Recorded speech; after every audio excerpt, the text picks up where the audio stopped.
That's what happens when you mix C4 with a bean burrito. Now be honest. I'm not the only one with a little bit of shit in their pants right now, am I? The Merc with a Mouth always seems to have an extremely vivid way with words. But regardless, welcome back, true believers and all you merry Marvelites, to another very exciting Marvel Games related video. And man, do we have a juicy bit of news to talk about today. So if you're a massive Marvel Games fanatic like myself, then you would be aware of the multitude of awesome Marvel games that we have to look forward to in the near future. Mainly starting off with games like Marvel's Spider-Man 2 and Marvel's Wolverine, as well as other exciting titles featuring Iron Man, Captain America and Black Panther, and many more that will likely release down the line. But as we've already seen time and time again with the majority of the previous Marvel game releases, is that most of them do fall underneath in between an E or T rating, with only a few exceptions holding a flat-out M rating. And in this case, the main games that come to mind in particular are none other than the Deadpool game developed by High Moon Studios, as well as the X-Men Origins Wolverine movie tie-in game, and even the rather overlooked standalone Punisher game, which all thoroughly utilize their M rating to great effect, primarily in the case of extreme gore, blood, violence, sexual themes, and any other adult-related matters. But in terms of Marvel launching full-on M-rated titles, a lot of those experiences are few and far between. Well, awesomely enough, it looks like that Marvel Games is finally starting to pick up steam within the M-rated genre. In case you haven't already seen my previous videos thoroughly going over everything that we currently know about Insomniac's take on Wolverine, definitely be sure to check those out because there are a lot of details that we do know about the game that heavily indicate that the experience as a whole will in fact be a completely M-rated game, where they already went on to state that the game will have an extremely mature tone, and the designers at Insomniac themselves already clarified that the combat system will feature immense amounts of gore, slashes, gashes, gouges, dismemberment, and all the extreme action that you would expect for a character like Logan. So it's great to see Marvel Games once again dive back into the M-rated territory by the time they end up launching Marvel's Wolverine. But besides that game, we do have a very exciting interview with none other than the Vice President of Marvel Games himself, of Bill Roseman, where he does go on to break down his own perspective as to where we can expect Marvel Games to go down the line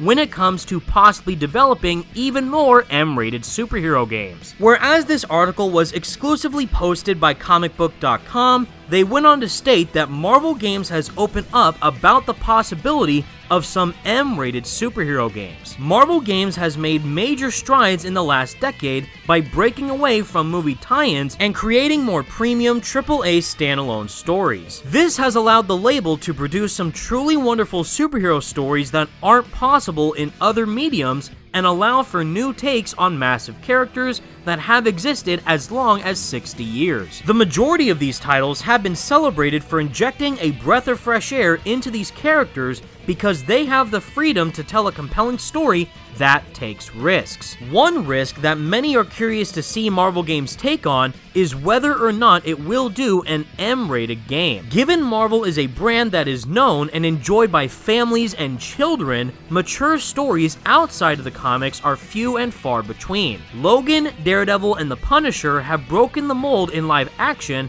and the X-Men Origins Wolverine video game tie-in had an M rating, but that rating is almost never applied to other Marvel games, especially in its current iteration. However, when speaking with comicbook.com about the recent release of the MetaQuest 2 version of Iron Man VR, which is another awesome Marvel game that I highly recommend that you play if you do have a VR headset, Marvel Games VP Bill Roseman touched on the idea of M-rated Marvel games. And to quote Bill Roseman himself, he went on to say that it's something we've talked about, and it comes down to character, being authentic, appropriate, and power and responsibility. The power is we get to work with these great characters. The responsibility is using them correctly. You can try to make a mature game with any characters. Would it be right to have a mature Power Pack game? No, it doesn't fit the themes and the characters. It's not the right thing to do. Certain characters could, but we take it very seriously. We sit down and talk about what's the player fantasy. What do you expect from this character? Who is the audience? If we were going to go down that path, how do we responsibly create it,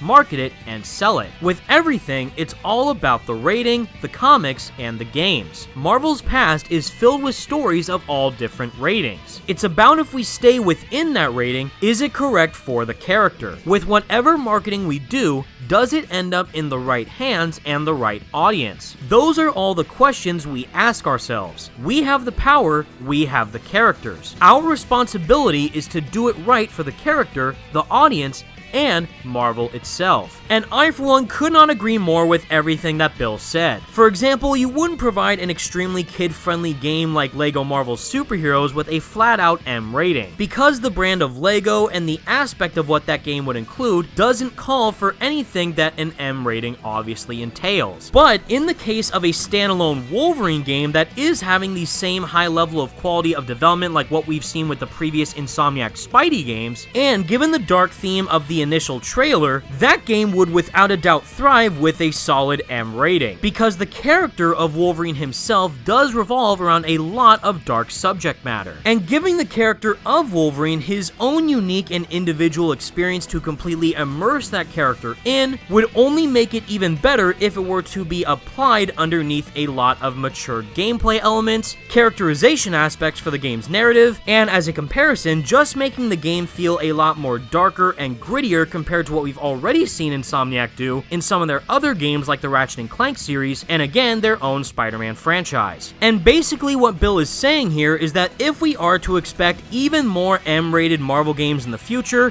it would have to feature a character that is deserving of an M rating. And in my opinion, the main characters that come to mind for me is obviously Wolverine, Deadpool, Punisher, Blade, and Daredevil, just to name a few. I know Marvel is basically an extremely family-friendly company when it does come to the marketing of a lot of their movies and TV shows, but the medium of video games is a completely different beast altogether. And allowing a character like Wolverine to flourish in an M-rated game would just be the start of something truly beautiful within the video game landscape. But with all that said, everybody, that's the video I have for you today, and please let me know all your thoughts in the comment section down below. What do you think about Marvel games potentially starting to develop even more standalone M-rated experiences, and which other Marvel hero would you want to see get their own M-rated game? Let me know what you think. Be sure to leave a like on the video and subscribe to the channel if you did enjoy, and for more Marvel games videos like this in the future. Thank you all so much for watching, stay merry Marvelites, and peace out.